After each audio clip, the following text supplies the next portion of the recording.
আজি বছৰৰ প্ৰথম দিন সকলোৱে হয়তো পিকনিক খাইছে, বনভোজ খাইছে। আমি ক'লৈ আহিছোঁ চাওক, এয়া পথাৰলৈ। এয়া দেখিছে নহয়, কিয় আহিছোঁ জানেনে?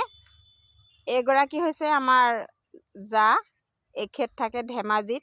তেখেত সুদূৰ ধেমাজিৰ পৰা আহিছে, আজি কেইবাদিনো হ'ল। তেখেতে মোক কৈছে পথাৰখন চাবলৈ বৰ মন গৈছে আৰু পথাৰত বহিবলৈ হেনো খুব মন গৈছে। সেইকাৰণে মোক এই পথাৰৰ মাজলৈ লৈ আহিছে। একো নাই, আমি একো পিকনিকো খোৱা নাই, একো অনাও নাই। কি আনিছোঁ চাওক, এখন ব্লেড আৰু এইটো নেল পলিচ। এয়া লৈ পেলাই পথাৰলৈ আহিছোঁ।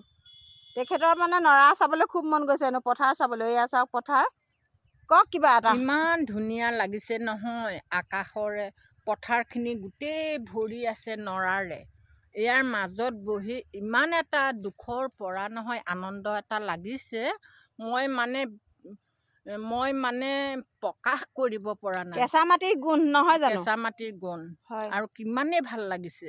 আপুনি দুদিনমান আগত অহা হ'লে ধান পালেহেঁতেন, তেতিয়া ধানটো নাই, কাটি আজৰি হ'ল। নাই যদিও মোৰ মনটো মানে কিবা এটা দুখৰ পৰা আনন্দত যেন ভৰি বহি আছোঁ এটা নিৰ্দিষ্ট জেগা এটাত, মোৰ এনেকুৱা অনুভৱ আহিছে। মোক খুব জোৰ কৰিছে, ব'লাচোন যাওঁ, পথাৰলৈ যাওঁ, ব'লাচোন। তাৰপিছত আৰু কি কৰিম আৰু, লৈ আহিছোঁ পথাৰলৈ। এয়া চাওক, নৰা বাদেতো একো নাই। এতিয়া আৰু গৰু ছাগলী আছে আৰু নৰা আছে, গতিকে তেখেতে আহিবলৈ মন কৰিছে, এয়া লৈ আহিছোঁ। এয়া চাওকচোন, দিয়ক নতুন বছৰৰ শুভেচ্ছা দিয়ক। নতুন বছৰৰ শুভেচ্ছা জ্ঞাপন কৰিলোঁ দেই অসমবাসী, ভাৰতবৰ্ষলৈকে।